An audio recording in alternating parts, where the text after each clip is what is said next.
एक बार की बात है। शाहजहांपुर नाम का एक गांव था जहां पर एक चुड़ैल रहती थी। वो बहुत दिन से अकेली रह रही थी और अब बूढ़ी भी हो रही थी। ओहो, अब तो मेरी उम्र हो चली है। किसी भी इंसान को पकड़कर मार पाना अब मेरे बस का नहीं रह गया है। पहले मैं कितनी फुर्तीली थी, एक साथ दो तीन इंसानों को दबोच लेती थी। लेकिन अब तो मुझे एक वक्त का खाना भी मिल जाए तो बहुत बड़ी बात है। चुड़ैल यही सब सोचकर परेशान हो रही थी कि तभी वहां पर एक बिल्ली आती है। अरे वाह, चलो कुछ नहीं तो इस बिल्ली से ही काम चलाती हूँ। कम से कम भूखी तो नहीं सोऊंगी। चुड़ैल बिल्ली को पकड़ लेती है और बिल्ली भागने की कोशिश करने लगती है, लेकिन चुड़ैल उसे पकड़कर जोर जोर से हंसने लगती है। अरे कहाँ भाग रही हो बिल्लो रानी, अभी तो आई हो, तुम्हें चख तो लूं। आओ, अब बाकी की म्याऊं म्याऊं मेरे पेट में जाकर करना। चुड़ैल बिल्ली को खाने ही जा रही थी कि तभी उसके दिमाग में एक ख्याल आता है। अपना शैतानी ख्याल सोचकर चुड़ैल जोर जोर से हंसने लगती है। अरे वाह, क्या बात है, ये विचार मुझे पहले क्यों नहीं आया। बिल्लो रानी, तुम्हारी किस्मत तो बहुत अच्छी है। आज तक ऐसा कभी नहीं हुआ कि कोई शिकार मेरे मुंह तक आए और बचकर निकल जाए। लेकिन तुम खास हो, मैं तुम्हें नहीं खाऊंगी, बल्कि तुम्हें तो मैं अपने साथ रखूंगी। उसके बाद चुड़ैल बिल्ली पर अपना जादू करती है और उसे भी अपनी तरह भूतिया बना देती है। बिल्ली अब एक भूतिया बिल्ली बन चुकी थी और पूरी तरह से चुड़ैल के कब्जे में थी। आज से तू मेरी पालतू बिल्ली है और जैसा जैसा मैं कहूंगी वैसा वैसा तुझे करना होगा। अब से तू ही मेरे लिए नया नया शिकार ढूंढ कर लाएगी और अपनी मालकिन का पेट भरेगी। इसके बाद चुड़ैल बिल्ली को लेकर गांव में जाती है और अपना नया शिकार ढूंढने लगती है। तभी उसे विमला नाम की एक औरत दिखाई देती है।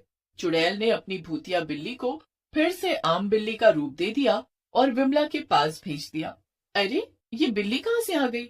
यहाँ तो आसपास कोई बिल्ली नहीं रहती है और ना ही गांव में इतनी बिल्लियां हैं।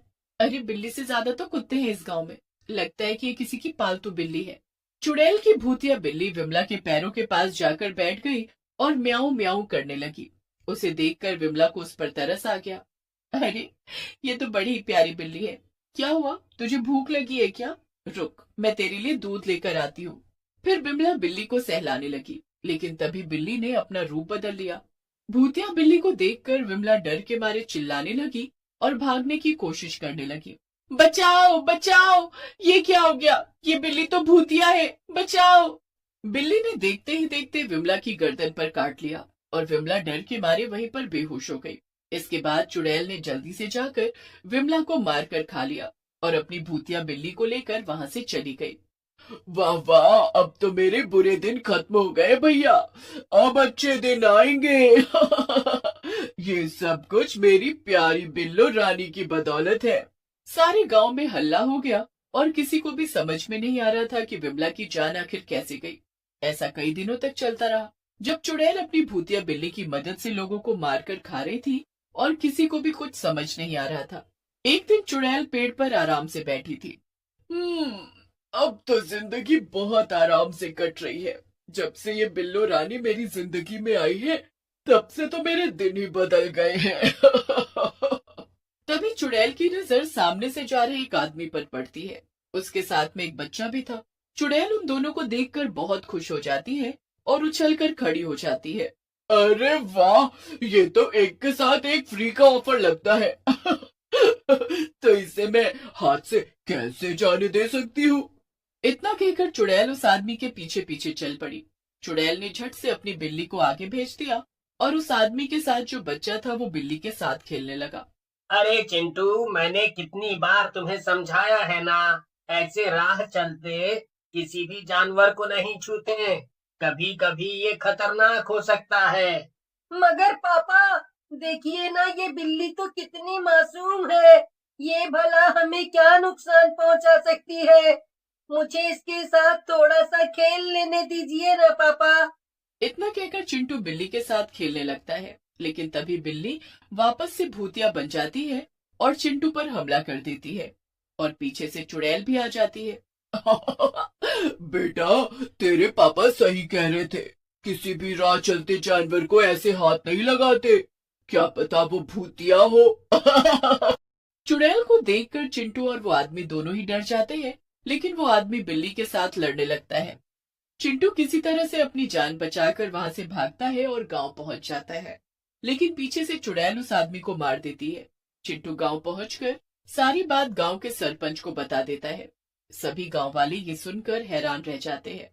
सभी लोग आपस में बात कर ही रहे थे कि तभी चिंटू की एक स्कूल की दोस्त प्रिया वहां पर आ जाती है। सब लोग सुनो, वो बिल्ली मेरी है, वो मेरी बिल्ली किट्टी है। मैं उसे कब से ढूंढ रही थी पर वो मुझे मिल ही नहीं रही थी।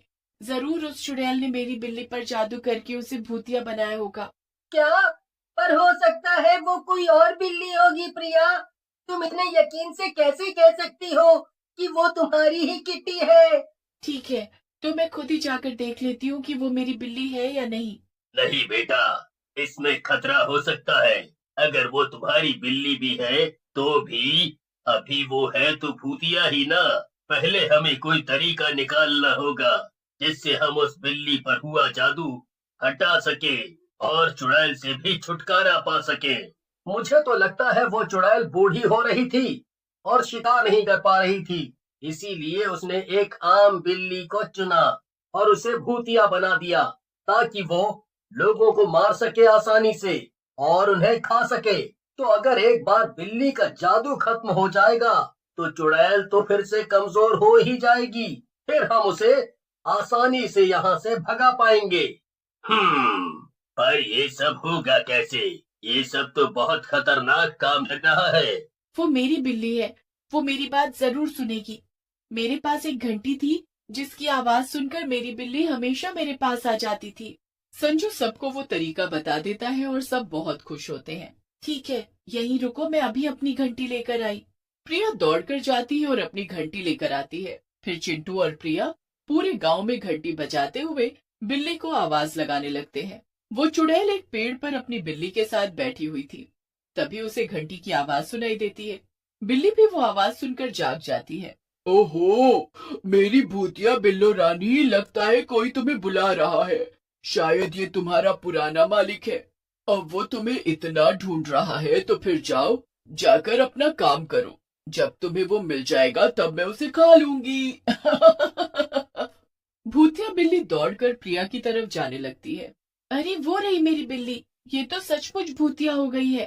पर प्रिया लगातार घंटी बजा रही थी। जैसे ही बिल्ली प्रिया और चिंटू के पास पहुंच जाती है, संजू वहां आ जाता है और गांव वालों के साथ मिलकर वो भूतिया बिल्ली पर एक जाल फेंक देता है जिसमें वो फंस जाती है। बिल्ली म्याऊं म्याऊं करके बाहर निकलने की कोशिश करने लगती है। बस थोड़ी देर किट्टी, बस थोड़ी देर सह लो, फिर तुम उस चुड़ैल के चंगुल से आजाद हो जाओगी। मुझे माफ करना जो तुम्हें इस सब से गुजरना पड़ रहा है। जब काफी देर तक भूतिया बिल्ली वापस नहीं लौटती तो चुड़ैल सोच में पड़ जाती है।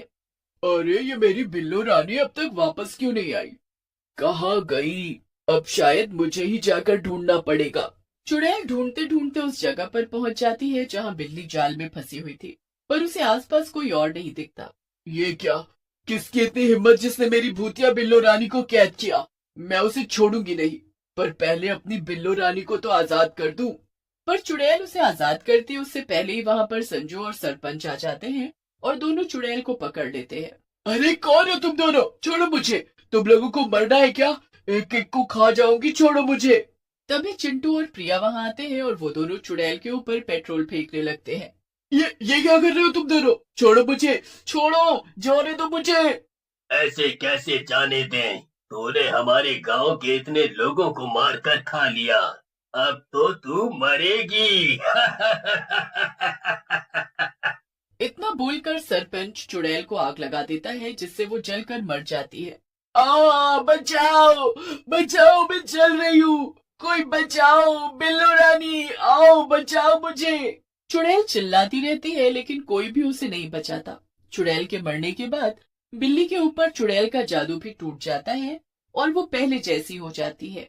मेरी प्यारी बिल्ली, अब तुम उस चुड़ैल के जादू से आजाद हो चुकी हो। चलो अब हम घर चलेंगे। अब तुम मुझे छोड़कर कभी मत जाना। ये सब तुम्हारी समझदारी का ही नतीजा है जो हम इस चुड़ैल से बच पाए। शाबाश बेटा।